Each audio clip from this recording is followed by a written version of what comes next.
Howdy. Today I'm going to be talking about electricity, specifically the different components of the electrical grid and what it takes to generate power and deliver it to your home. This will give you a better idea of what goes on behind the scenes. First, we're going to talk about power generation, what goes on in a power plant, and what it takes to generate electricity. Typically, combustible materials are burned in order to spin a motor to generate electricity. Most popular combustible materials are coal, natural gas, or even uranium, which is used in a nuclear power plant. Alternative energy sources such as wind and solar only account for about 5% according to Energy Education. This is an important fact to remember because often people are talking about eliminating the use of fossil fuels.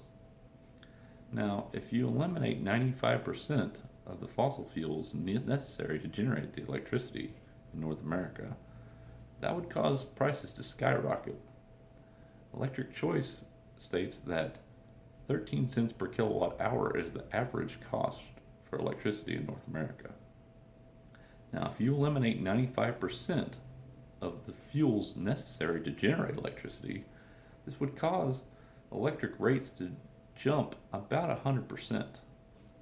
My last electric bill was around $200. Without the use of fossil fuels, that same electric bill would be near $20,000. Now, I don't know about you, but I'd rather pay the $200 bill than the $20,000 bill. Next, once the power is generated from the power plant, it's going to move on through what's called transmission lines. These are the giant steel structures you see. They range from about 75 feet tall to 180 feet tall. Energy Education lists the voltage ranges here at about anywhere from 100,000 volts to 800,000 volts.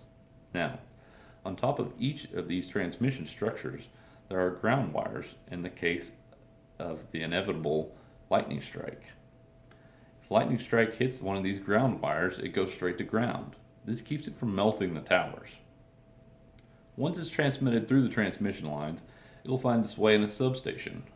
Now, the substation's primary objective is to turn down the voltage. Because of the relationship between electricity, the higher the voltage, the lower the amperage. Therefore, the amperage carried through the transmission lines is much lower than you would anticipate. However, the voltage needs to be turned down to a much more manageable voltage in order to be distributed safely through our streets. The next step is to go through the distribution lines.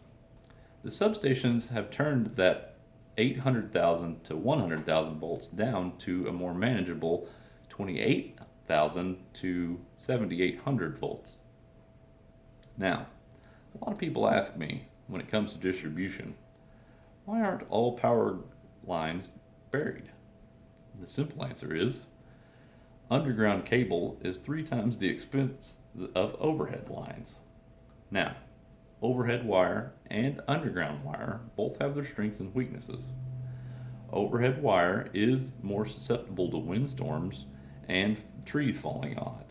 However, underground wire is more susceptible to flooding and tree roots growing into it. So, each of them have their strengths and weaknesses, but overhead is much more cheap than underground. They each have their strengths and weaknesses when it comes to troubleshooting.